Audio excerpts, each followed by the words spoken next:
Good morning बच्चों। अब हम संक्षेप में बात करेंगे यहाँ पे अणुगति सिद्धांत की। जो गैसों का अणुगति सिद्धांत है उसके अनुसार गैसें बड़ी संख्या में छोटे छोटे समरूप कणों से मिलकर बनी होती है। ये समरूप कण अणु या परमाणु हो सकते हैं। ये इतनी दूर दूर होते हैं कि इनके अणुओं के मध्य जो रिक्त स्थान है वो बहुत अधिक होता है और रिक्त स्थान की तुलना में इनका जो वास्तविक आयतन होता है बहुत कम यानी नगण्य होता है। ये हमें बताता है कि हम गैसों को अनंत रूप से यानी बहुत अधिक संपीड़ित कर सकते हैं। ये संपीडितता को व्यक्त करता है। सामान्य ताप एवं दाब पर गैस की कणों के मध्य कोई आकर्षण बल नहीं होता है, क्योंकि ये अत्यधिक दूर होते हैं तो इनके बीच में कोई आकर्षण बल नहीं होता है, इसलिए इसको हम सामान्य ताप पर द्रवित नहीं होते हैं। गैसों के जो कण हैं वो लगातार गति करते रहते हैं। यदि ये स्थिर होते तो एक निश्चित आकृति ग्रहण कर सकते थे, लेकिन ऐसा नहीं होता है। गैस के कण प्रत्येक संभव दिशा में सीधी रेखा में गति करते हैं। इस प्रक्रिया में ये आपस में भी टकराते हैं और जिस बर्तन में भरे हुए हैं उसकी दीवारों में भी टकराते हैं और टकरा करके अपनी दिशा बदलते हैं, और जो दाब उत्पन्न होता है वो इन्हीं टक्करों का परिणाम होता है। अणुओं के मध्य संघट्ट यानी जो आप टकराहट होती है वो पूर्णतः प्रत्यास्थ होती है, अर्थात संघट्ट के पूर्व अणुओं की ऊर्जा और संघट्ट के पश्चात अणुओं की ऊर्जा में कोई परिवर्तन नहीं होता है। ये ऊर्जा स्थिर रहती है। इनमें केवल ये हो सकता है कि एक अणु की ऊर्जा दूसरे अणु को स्थानांतरित हो सकती है, लेकिन इनकी जो कुल ऊर्जा है वो हमेशा स्थिर रहती है। ये इस तथ्य को स्पष्ट करता है कि गैसें ना तो अपने आप ठंडी होती हैं और ना अपने आप गर्म होती हैं, यानी ना तो इनमें ऊष्मन होता है और ना ही शीतलन होता है। गैस के अणुओं का वेग भिन्न भिन्न रहते हैं, लेकिन जो वेगों का जो वितरण है वो निश्चित रहता है, अर्थात इनका जो औसत वेग है और जो औसत ऊर्जा है वो नहीं बदलती। औसत ऊर्जा केवल ताप बढ़ाने पर बढ़ती है, तो औसत ऊर्जा परम ताप के समानुपाती होती है। यानी जब वो टेम्परेचर ज़्यादा होता है तो अणुओं की औसत ऊर्जा और उनके औसत वेग अधिक होते हैं, क्योंकि पता है आपको गतिज ऊर्जा होती है 1/2 mv²। यहाँ पर जो v होता है v को VRMS कहते हैं, यानी ये रूट मीन स्क्वायर वेलोसिटी होती है, और इसकी जो वैल्यू होती है वो सभी कणों की जो वेलोसिटी होती है उसकी स्क्वायर यानी n1 n2 n3 जो कण है इनकी यदि वेलोसिटी v1 v2 v3 ले ली जाए तो इनके स्क्वायर को टोटल करके n से भाग देंगे और फिर इसका स्क्वायर रूट लेंगे, तब ये VRMS प्राप्त होगी। तो इसके ऊपर निर्भर करती है गतिज ऊर्जा, और गतिज ऊर्जा आपको पता है काइनेटिक एनर्जी बराबर 1/2 mv² होता है। यहाँ पे भी VRMS है। तो किसी जो गैस है उसकी अणुओं की कुल गतिज ऊर्जा क्या होगी? 1/2 mVRMS² होगी एक अणु की गतिज ऊर्जा।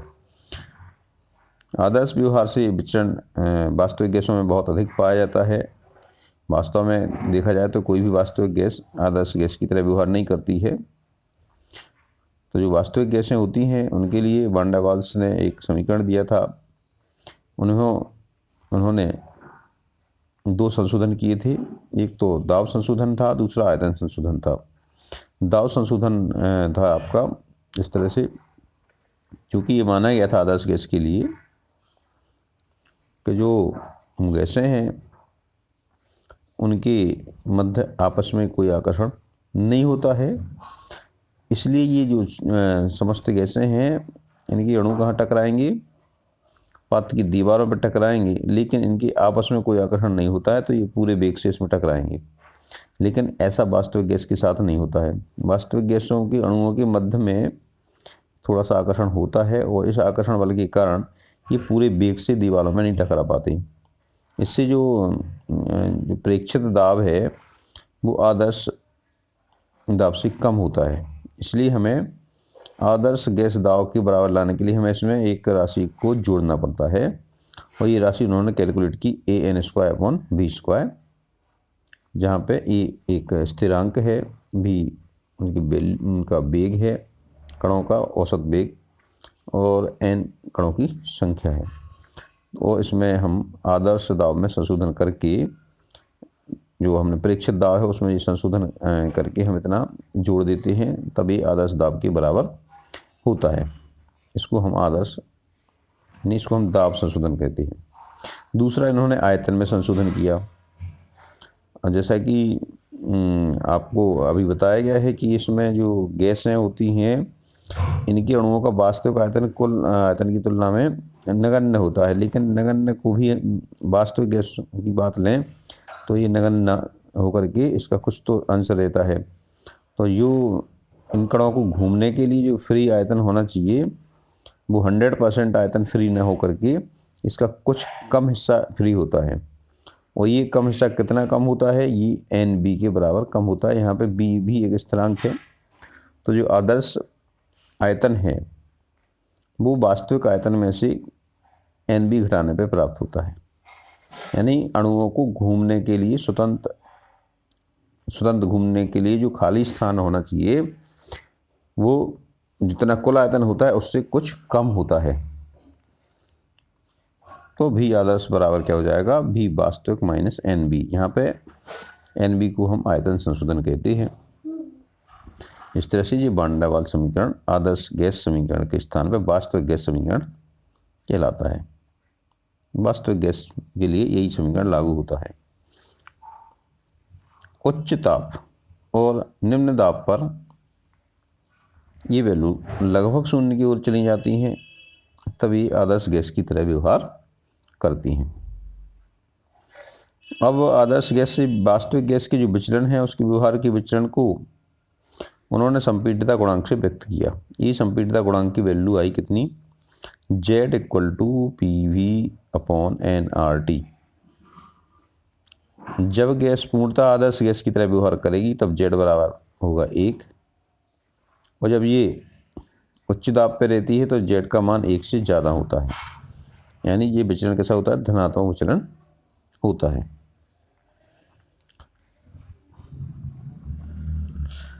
अब ये किसी गैस का व्यवहार जिस ताप पर आदर्श गैस की तरह होता है उस ताप को हम बायल बिंदु या बायल ताप कहते हैं, और बायल ताप से ऊपर और नीचे दोनों तरफ Z का मान 1 से ज़्यादा होता है। गैसों के द्रवीकरण के संबंध में थॉमस एंड्रूज ने कार्बन डाइऑक्साइड के साथ पहले प्रयोग किया है, और उन्होंने पाया कि ताप कम करने पर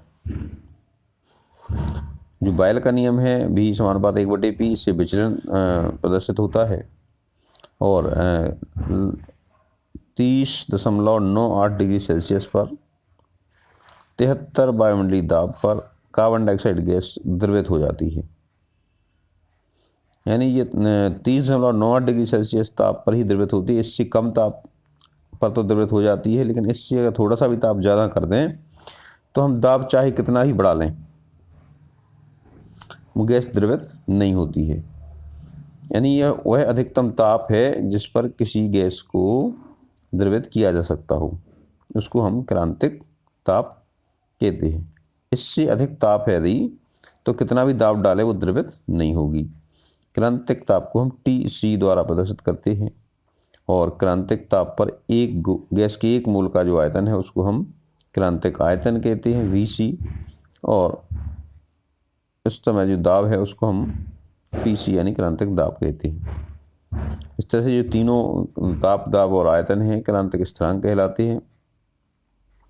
चलिए संक्षेप में बात कर लें द्रव अवस्था की। जो द्रव अवस्था है, द्रव्य का फ्लूइड है, बहने का गुण उसमें पाया जाता है। गैस की तरह ही इसकी आकृति निश्चित नहीं होती है, लेकिन इसका आयतन निश्चित होता है, इसकी संपीड्यता बहुत कम होती है। अब गैस में और एक गुण पाया जाता है कि वो गैस के जो अणु हैं अपनी सतह से छोड़ करके वाष्प में बदलते रहते हैं। इससे किसी भी द्रव की सतह पर उसकी वाष्प का थोड़ा बहुत दबाव रहता है, उसको हम उसका वाष्प दाब कहते हैं। और जब भी हम खुले पात्र में किसी गैस के ऊपर वायु दाब की बात करते हैं तो जो खुला है पात्र तो उसके ऊपर वायुमंडलीय दाब रहता है, उसका जो दाब है वायुमंडलीय दाब के समान रहता है। जब हम इसको गर्म करते हैं तो ये जब पूरे द्रव का वाष्पीकरण होने लगता है, यानी वो उबलने लगता है, तो उस ताप को हम क्या कहते हैं, क्वथनांक कहते हैं। यानी हम जब खुले पात्र में किसी द्रव को रखते हैं और उसको गर्म करते हैं तो जो पूरा वाष्प माने पूरा जो द्रव है पूरा उबलने लगता है, यानी पूरा वाष्प में बदलने लगता है। क्योंकि खुले पात्र में क्या रहता है कि वाष्प उड़ती जाती है, जगह खाली होती जाती है।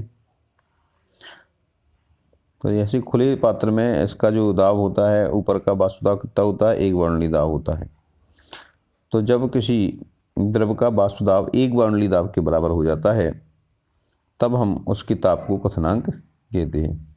ठीक है, यानी क्वथनांक वह ताप है जिस पर किसी गैस के ऊपर उसका वाष्प दाब एक वायुमंडलीय दाब के बराबर होता है। यदि हम जल के क्वथनांक की बात करें तो सामान्य जल का क्वथनांक कितना माना जाता है, 100 डिग्री सेल्सियस यानी 393 केल्विन माना जाता है। ये चूँकि एक वायुमंडलीय दाब पर माना जाता है। लेकिन यदि मानक क्वथनांक कहा जाए तो जो मानक क्वथनांक कितना होता है, 99.6 यानी 372.6 केल्विन होता है। ये थोड़ा सा कम होता है क्योंकि जो मानक दाब है वो एक बार दाब माना जाता है, एक बार एक वायुमंडलीय दाब से थोड़ा सा कम है। देखिए ये संबंध रहता है, एक वायुमंडलीय दाब बराबर होता है 1.013 बार, और एक बार होता है 100 किलो पास्कल यानी 10⁵ पास्कल। इसके कुछ व्यवहारिक उपयोग हम देख लें। जब भी ऊंचाई पे यानी पहाड़ों पे जाते हैं तो खाना बनाने में देर होती है, इसलिए वहाँ पे प्रेशर कुकर का इस्तेमाल किया जाता था पहले। अब तो सब जगह प्रेशर कुकर का इस्तेमाल होने लगा। तो जो जब भी ऊंचाई पे हम जाते हैं, ऊंचाई पे आपको पता है वायु दाब कम होता है, तो जो वायुमंडलीय दाब कम है तो क्वथनांक आसानी से माने जल्दी उबलने लगेगा, तो क्वथनांक कम हो जाएगा, यानी कम ताप पे जल उबलने लगेगा। और जब कम ताप पे जल उबलेगा तो खाना देर में पकेगा। और प्रेशर कुकर में क्या होता है, प्रेशर कुकर में तो ढक्कन बंद रहता है, तो यहाँ पे दाब उच्च दाब उत्पन्न हो जाता है। जितना ढक्कन का वजन रहता है उस हिसाब से दाब उत्पन्न होता है। जब अधिक दाब रहेगा तो उबलने के लिए अधिक ताप की जरूरत होगी, क्वथनांक बढ़ जाएगा, इससे भोजन जल्दी पक जाएगा। और जब भी जो शल्य चिकित्सा यानी सर्जरी के ऑपरेटर्स होते हैं उनको स्टरलाइज किया जाता है, तब भी वो एक ढक्कन वाला पात्र होता है उनका, उसको ऑटोक्लेव कहते हैं, ऑटोक्लेव। ऑटोक्लेव में भी जब प्रेशर रहता है ढक्कन का तो उसका जो जल का क्वथनांक है वो बढ़ जाता है और उससे अधिक ताप पे वो रोगाणु रहित हो जाता है। यानी सामान्य खुले बर्तन में उबालें उसकी तुलना में ढक्कनदार बर्तन में उबालते हैं तो अधिक ताप प्राप्त होता है। क्रांतिक ताप आपको पता ही है, किसी गैस के लिए वो अधिकतम ताप है जिस पर उसको द्रवित किया जा सकता है, पता है, आपने पढ़ लिया है। उसके बाद अब देखिए पृष्ठ तनाव क्या होता है। गैसों का एक महत्वपूर्ण, द्रवों का एक महत्वपूर्ण गुण है पृष्ठ तनाव। यदि हम किसी द्रव की सतह को देखें और सतह के अंदर के अणुओं को देखें तो दोनों में एक अंतर होता है। कोई भी द्रव है, द्रव की सतह के जो अंदर के अणु हैं उसमें सभी दिशाओं में, सभी संभव दिशाओं में अणु होते हैं और वो अणु आपस में आकर्षित होते रहते हैं। यानी एक जो अणु है, पर्टिकुलर से एक अणु को बात करें तो ये चारों तरफ से सभी दिशाओं से अन्य अणुओं द्वारा आकर्षित होता है, अन्य अणु से एक निश्चित बलों द्वारा ही जुड़ा रहता है। लेकिन जो सतह के अणु हैं इनमें नीचे की ओर तो अणु होते हैं, इससे नीचे की ओर तो इसमें बल लगता है लेकिन ऊपर की ओर बल इसमें नहीं लगता है। तो जो सतह वाले अणु हैं वो एक तनाव महसूस करते हैं। आपने देखा होगा जो पारा है, पारे को यदि किसी बर्तन में हम भर लें तो उसमें इस तरह का मैनिक्स भी पाया जाता है, ऊपर उभार पाया जाता है। ये उभार क्यों पाया जाता है? ये कोशिश करता है पारा कि जो हमारा जो तनाव वाले में, तनाव तो किसी को अच्छा नहीं लगता है, तो ये पारा भी ये चाहता है कि हमारे जो पृष्ठ पे जो अणु होते हैं उनकी संख्या कम से कम हो, यानी तनाव वाले अणु कम से कम रहें। इसलिए भी कोई भी द्रव होता है, यदि उसको स्वतंत्रता मिल जाए, उस पर कोई अलग सी बल ना लगे, तो उसकी कोशिश ये रहेगी कि वो गोल आकार ग्रहण करेगा, क्योंकि गोल आकृति होती है, वो सभी ज्यामितीय आकृतियों की तुलना में गोल आकृति का जो पृष्ठ है उसका क्षेत्रफल कम होता है। गणित वाले जानते होंगे, यदि हम किसी आकृति का, किसी ज्यामितीय आकृति का पृष्ठीय क्षेत्रफल निकालें तो गोले का पृष्ठीय क्षेत्रफल सबसे कम रहता है, यानी समान आयतन की आकृतियों में गोले का पृष्ठीय क्षेत्रफल न्यूनतम रहता है।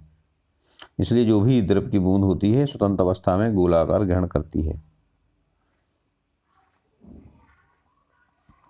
तो इसका उपयोग हम उसमें करते हैं, जब भी छर्रे बनाए जाते हैं ना, जो साइकिल इत्यादि उसमें लगाए जाते हैं, वाहनों में छर्रे होते हैं, उनको बनाने के लिए पिघली धातु को फव्वारे के रूप में छोड़ दिया जाता है ऊपर ठंडे वातावरण में। तो क्या होता है, जो पिघली हुई धातु द्रवावस्था में रहती है और जब उसको फ्री छोड़ते हैं ऊपर तो वो गोलाकार ग्रहण कर लेती है, और वो एकाएक ठंडे हो जाते हैं तो वो गोल आकार के छल्ले बन जाते हैं।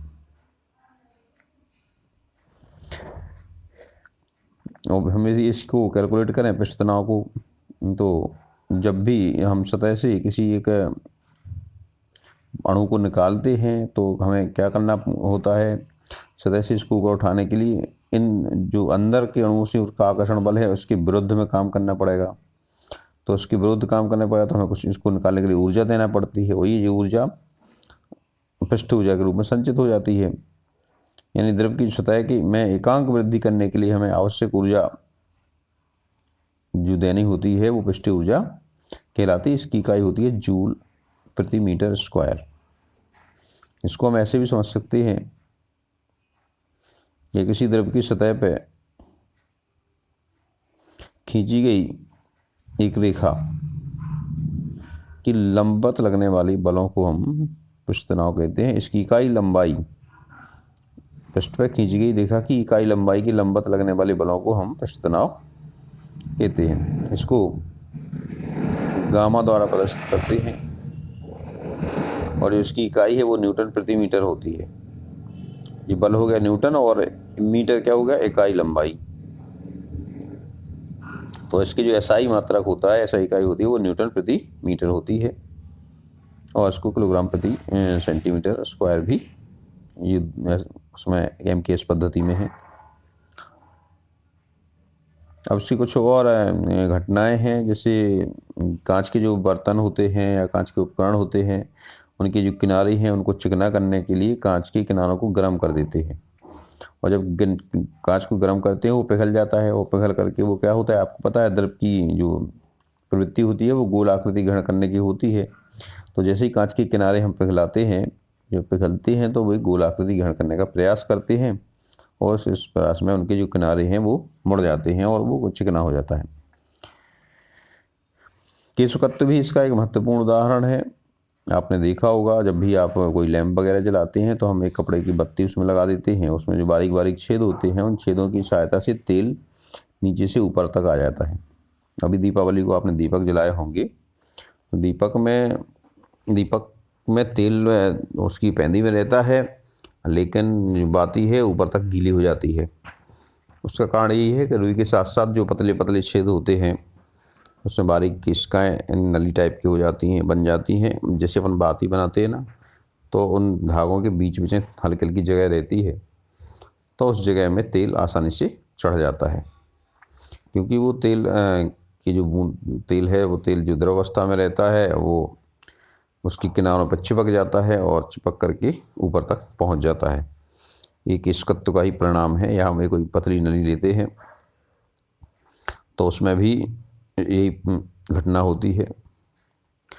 या हम एक एग्जाम्पल और छोटी कक्षा में पढ़ चुके हैं, हैंडपंप के पानी का जो स्तर है वो अगल बगल नदी या तालाब के पानी के स्तर से ऊपर रहता है, उसका कारण भी यही है। तो ये किसकत्व के परिणाम है, माने ये पृष्ठतनाव का परिणाम है किसकत्व। और ये पृष्ठतनाव उस पदार्थ में अधिक होता है जिसमें अंतराणुक बल ज़्यादा लगते हैं, यानी जो कम चिकना होता है, जो गाढ़े द्रव होते हैं, उनका जो पृष्ठतनाव है वो ज़्यादा रहता है, क्योंकि उनमें अंतराणुक अन्योन्य क्रिया अधिक होती है। और जब हम किसी द्रव के ताप को बढ़ाते हैं तो ये अंतराणुक अन्योन्य क्रिया यानी अणुओं के बीच का जो आकर्षण है वो कम हो जाता है, क्योंकि ताप बढ़ाने से अणुओं की गतिज ऊर्जा बढ़ जाती है। इसके कारण पृष्ठतनाव घट जाता है। अब बात करें हम श्यानता की। श्यानता भी द्रवों का एक महत्वपूर्ण गुण है। और श्यानता को हम ऐसे समझ सकते हैं, कोई भी द्रव जब एक सतह पे रहता है और तो जो सबसे किनारे वाली सतह है, जो ठोस सतह से संपर्क में होती है, उसका वेग सबसे कम होता है। और जैसे जैसे हम ऊपर बढ़ते जाते हैं उन परतों का वेग बढ़ता जाता है। अर्थात द्रव है उनकी अलग अलग सतहों में आपेक्षिक गति होती है, यानी एक सतह के ऊपर दूसरी सतह फिसलती है। तो इन जो ये आपेक्षिक गति है, यानी एक सतह पर दूसरी सतह के फिसलने का विरोध करती है। यानी जो द्रव के अणु हैं उनके अणुओं के बीच में परस्पर आकर्षण बल होता है, और ये आकर्षण बल उनकी आपेक्षिक गति का विरोध करते हैं। इस विरोध को ही हम श्यानता कहते हैं। जब ये परतों में आपस में कोई आपेक्षिक गति नहीं होती है, इसमें एक विशेष अंतर रहता है, यानी सतहें लगभग स्थिर रूप से गति करती हैं, सभी सतहें एक साथ गति करती हैं, तो उनको हम स्तरीय प्रवाह कहते हैं। और यदि ज़्यादा तेज जाती हैं तो उनको हम विक्षुब्ध प्रवाह कहते हैं। या आपने फिजिक्स में पढ़ लिया होगा 11th में। तो इसको एक मैथमेटिकल कैलकुलेशन के तहत इसकी वेग प्रवणता की गणना की गई है। यदि मान लीजिए इन सबसे निचली परत है और इससे ऊपर की जितनी भी परतें होंगी, जैसे ऊपर बढ़ते जाएंगे इनके वेग बढ़ते जाएंगे। तो इकाई दूरी के साथ साथ वेग में जो वृद्धि होती है उसको हम वेग प्रवणता कहते हैं। इसको du/dz द्वारा शो किया गया है। यानी ये dz क्या है, परत के बीच की दूरी है, निचली परत से कितना दूर पहुंच गया वो, और du उसका वेग हो गया। तो इसको हम du/dz को कहते हैं वेग प्रवणता।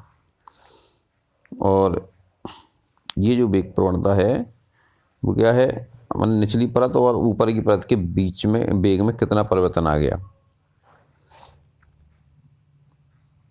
और जो अणुओं के मध्य जो अंतराणुक बल रहता है वो इस आपेक्षिक गति का विरोध करता है। अब इस विरोध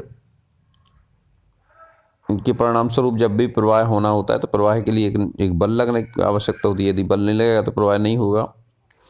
तो इस जो आपेक्षिक गति का जो विरोध करने वाला बल है, यानी हम आपेक्षिक गति करते हैं, जो द्रव के अणु आपेक्षिक गति करते हैं, तो क्या होगा, इनमें कोई ना कोई बल लगेगा तब ये गति करेंगे, क्योंकि जो घर्षण बल है ये इनको इसका विरोध करता है, आकर्षण बल।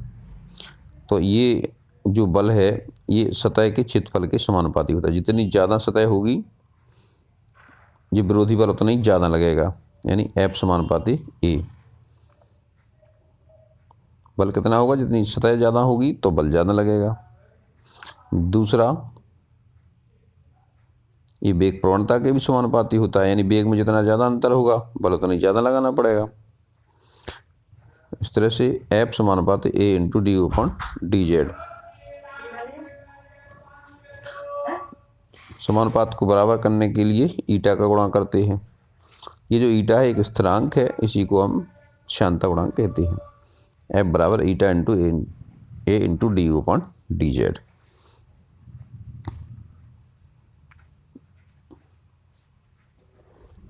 इसका मान, श्यानता गुणांक का मान आपको निकालना है। तो यदि हम A की जगह पे 1 रख दें और du/dz को 1 रख दें, यानी यहाँ पे A बराबर 1 और du/dz बराबर 1 रख दें, तो F बराबर क्या हो जाएगा, ईटा हो जाएगा।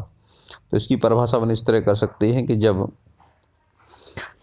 यानी श्यानता गुणांक वह बल है जब पृष्ठीय सतह है, यानी संपर्क सतह का क्षेत्रफल 1 इकाई हो और इसकी वेग प्रवणता भी इकाई हो।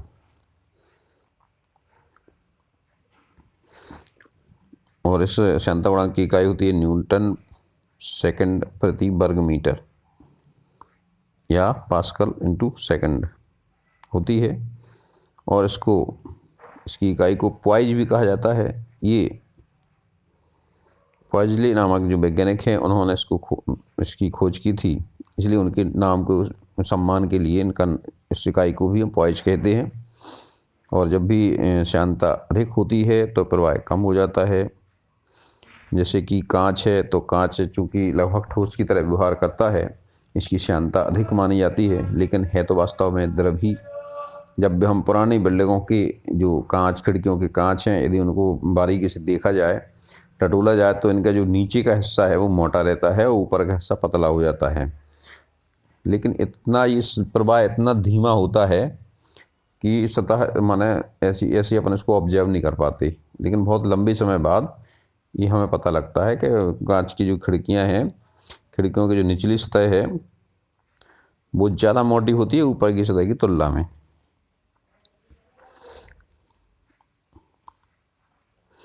और ताप बढ़ने से गति ऊर्जा बढ़ती है, अंतरालों के बल कम हो जाते हैं, इसके कारण श्यानता भी कम हो जाती है, यानी ताप बढ़ने पे किसी द्रव की श्यानता घट जाती है। इस तरह से ये कुछ गुण हुए। तो परीक्षा की दृष्टि से श्यानता और पृष्ठ तनाव काफ़ी महत्वपूर्ण है।